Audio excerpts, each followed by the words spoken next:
तो hello and welcome back to king prince YouTube channel दोस्तों। So finally tiger 3 से 2 साल के इंतज़ार के बाद हमें फाइनली वॉर 2 का टीज़र देखने को मिल गया है। और ये टीज़र भी मुझे डायरेक्ट देखने के लिए नहीं मिला। मैं पहले इंस्टाग्राम में गया और इंस्टाग्राम खुलते ही होम पेज पर कियारा आडवाणी का बिकनी शॉट वायरल हो रहा है। फिर मुझे लगा व्हाट, ये इन्हें कियारा आडवाणी के वॉर 2 के लीक्स कहाँ से मिल रहे हैं, क्योंकि उनकी पोस्ट पर वॉर 2 के बारे में कुछ नहीं डला था, सिर्फ कियारा आडवाणी के फोटोज डले थे। मगर फिर थोड़ी देर के बाद पता चला कि वॉर 2 का टीज़र आ गया है। सो मैं जल्दी से यूट्यूब पर भाग कर गया और मैंने सर्च किया वॉर 2 टीज़र, और फिर वहाँ पर ऊपर आता है टाइगर 3 का ट्रेलर। मुझे लगा, मैंने लिखा तो वॉर 2 है मगर ये टाइगर 3 का ट्रेलर क्यों आ रहा है ऊपर। मगर फिर मैंने पोस्टर को ध्यान से देखा तो उसमें जूनियर एनटीआर और ऋतिक रोशन थे। आप लोग खुद ही देखो, आप लोग एक तरफ वॉर 2 और टाइगर 3 का पोस्टर देखिए दोनों में कितनी सिमिलरिटी है। दोनों बिल्कुल सेम टू सेम दिख रहे हैं। और फिर टीजर क्लिक करते ही मुझे लगा कहीं मैंने पठान का ट्रेलर तो नहीं चला दिया है, मगर नहीं, टीजर वॉर 2 का ही था। सो मेरे मुंह से इतनी ज़्यादा टीजर के ऊपर तारीफ सुनकर आप लोग समझ ही गए होंगे कि मुझे टीजर पसंद नहीं आया। मगर मैं ऐसा भी नहीं कहूँगा कि मुझे टीज़र पसंद नहीं आया, मगर फिर भी गाइस 2 साल से क्या हम इस चीज़ का वेट कर रहे थे। तुम लोग सोचो, टाइगर 3 जब हम लोग देख रहे थे, मूवी के बारे में मत सोचना वरना कष्ट होगा। पोस्ट क्रेडिट सीन पर चलते हैं। जब हमें पोस्ट क्रेडिट सीन में ऋतिक रोशन को दिखाया जाता है, वो भी पुरानी वाली वॉर 2 की थीम के साथ, क्या माहौल बन जाता है बिल्कुल, जो कि ये टीज़र कंटिन्यू करने में बिल्कुल असफल रहा, क्योंकि टीज़र में कुछ भी नया देखने को नहीं मिल रहा है। पोस्टर देखो तो लगता है टाइगर 3 है और अंदर जाके देखो तो ऐसा लगता है जैसे पठान या माउंटेन ड्यू का एड चल रहा हूँ, या फिर पुरानी वॉर 1 का ही हमने ट्रेलर चला दिया हूँ। कुछ भी इसमें न्यू देखने को नहीं मिल रहा है ज़्यादा। और वो जो हमें टाइगर 3 के पोस्ट क्रेडिट सीन में दिखाया गया था कि इस बार ऋतिक रोशन खुद बुरे हो जाएंगे और विलन के साथ मिलकर काम करेंगे, ऐसी मतलब चीज़ें दिखाई गई थी। और टीज़र उससे बिल्कुल ही अलग है। वो जो पोस्ट क्रेडिट सीन देखने के बाद हमारी एक्सपेक्टेशन बिल्कुल हाई हो गई थी, वो ये टीज़र किसी भी तरीके से पूरी नहीं करता है। तो आज हम इसी पर बात करने वाले हैं कि वॉर 2 का टीज़र इतना वीक देखने में क्यों लग रहा है। अब वैसे टीज़र में सब कुछ बेकार नहीं है, जो हम लोग इसके विजुअल्स और सेट देखने को मिल रहे हैं वो काफ़ी ज़्यादा अच्छे लग रहे हैं देखने में रियली। एंड जो ऋतिक रोशन का लुक है वो आई कतई जहर। एंड आप लोग घुंघरू टूट गए 2.0 के लिए भी तैयार हो ही जाओ। मगर जूनियर एनटीआर के लिए मैं कहना चाहूँगा, मुझे अभी उनका रोल इस टीज़र में इतना इम्पैक्टफुल लगा नहीं,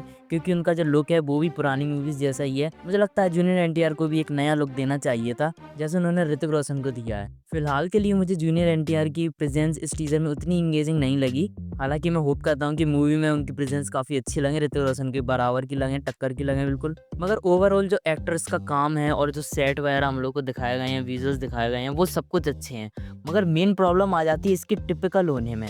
ये मूवी बिल्कुल टिपिकल स्पाई यूनिवर्स मूवी जैसी दिख रही है। ट्रेलर के स्टार्टिंग में ही हमें जूनियर एनटीआर की आवाज़ सुनने को मिलती है कि तेरी नज़र मुझ पर, कि मेरी नज़र तुझ पे कब से है कभी। और उनका शुरू का सीन बिल्कुल टिपिकल स्पाई यूनिवर्स मूवी के जैसे विलन होता है वैसा देखने को मिल रहा है।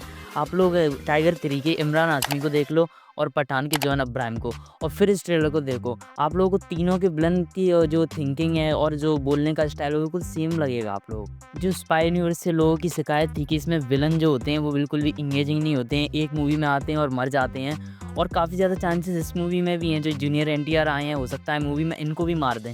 टीज़र देखकर पता चलता है कि ये मूवी वॉर और पठान और टाइगर 3 दोनों का मिक्सचर हम लोगों को कुछ देखने को मिलने वाला है। जैसे वॉर 1 की तरह इस मूवी का भी क्लाइमैक्स हमें शायद बर्फ़ वाली जगह पर ही देखने को मिलेगा, जहाँ पर किसी भी तरीके से हीरो और विलन लास्ट में आ जाएंगे, फिर लड़ाई करेंगे, जो कि देखने पर कुछ भी इम्पैक्ट क्रिएट नहीं करता है। जैसे कि ट्रेलर क्लिक किया, देखा, ठीक है, ठीक ठाक है, देख लिया, हट गया।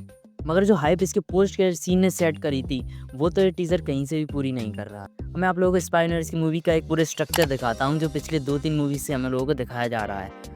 सबसे पहले तो हमें एक हीरो के साथ एक विलन ऐसा लेना है जो कि कोई बड़ा एक्टर हो, जैसे कि हमें पठान में जॉन अब्राहम देखने को मिले थे और टाइगर 3 में इमरान हाशमी, जिसमें मूवी के रिलीज़ से पहले ही काफ़ी ज़्यादा हाइप हो जाती है कि इसमें विलन इतना बड़ा एक्टर प्ले करने वाला है। मगर मूवी में हमें क्या देखने को मिलता है, ये लोग एक दूसरे के पीछे भागते रहते हैं पूरी मूवी में, और थोड़ी देर बाद मूवी में कहीं बीच में सॉन्ग आएगा घुंघरू टूट गए हैं जैसा, और थोड़ी देर बाद हमें देखने को मिल सकता है कैमियो। इसमें सलमान खान के आने की बात हो रही है, सो इसमें इंटरवल के बाद कहीं पे सलमान खान देखने को मिल सकते हैं, और फिर लास्ट में जूनियर एनटीआर और ऋतिक रोशन की फाइट होगी, जिसमें ऋतिक रोशन 99% उन्हें हरा देंगे और शायद मार भी दें। यही बिल्कुल टिपिकल स्पाई यूनिवर्स मूवी का स्ट्रक्चर है। मगर जो टाइगर 3 में वॉर 2 का जो पोस्ट क्रेडिट सीन दिखाया गया था, उससे ऐसा देखने को लग रहा था कि इस बार हमें कुछ अलग देखने को मिलने वाला है। जो आप लोगों को डायलॉग याद होंगे कि जो इस यूनिवर्स के निक फ्यूरी है, मुझे उनका नाम याद नहीं है, वो कभी से फ़ोन कॉल पर बोल रहे होते हैं कि बुराई को हराते हराते कहीं तुम खुद बुरे मत बन जाना। ऐसा तो इस टीज़र में कुछ देखने को नहीं मिल रहा है, हालांकि शायद ट्रेलर में देखने को मिलें, और मिल जाए तो काफ़ी अच्छा हो।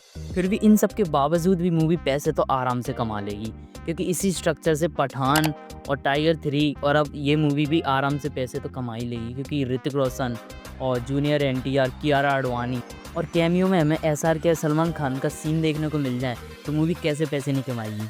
और पैसे से याद आया, बाबू भैया ने हेरा फेरी 3 छोड़ दी, और छोड़ेंगे भी क्यों नहीं, क्योंकि जब मूवी एक्टर छोड़ के जाता है तो उससे और ज़्यादा पैसे मिलते हैं। तो अगर फिर हेरा फेरी में मैं भी होता, वैसे मैं कैसे होता, 2006 में तो मेरा जन्म ही हुआ था, मगर अगर मैं भी होता तो मैं भी ये मूवी छोड़ देता, क्योंकि फिर वो लोग मुझे बुलाने के लिए और पैसे देते। This is business. This is my. सो पैसे का चक्कर बाबू भैया। सो पहले अक्षय कुमार गए, अब बाबू भैया गए हैं, तो उनको भी ज़्यादा पैसे देकर बुला लिया जाएगा।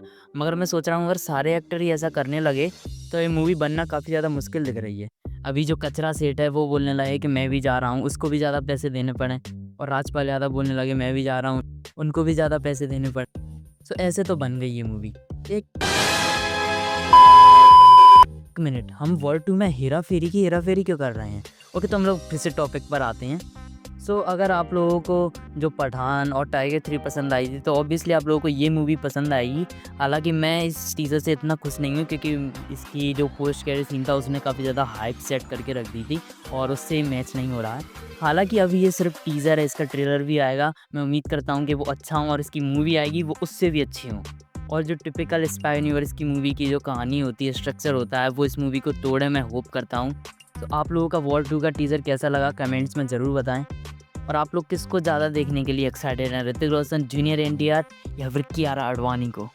कमेंट्स में ज़रूर बताएं। सो जल्दी मैं मिलता हूँ आपको किसी और वीडियो के साथ। चैनल को सब्सक्राइब करना ना भूलें और इस वीडियो को लाइक ज़रूर से कर दें। तब तक के लिए गुड बाय, धन्यवाद।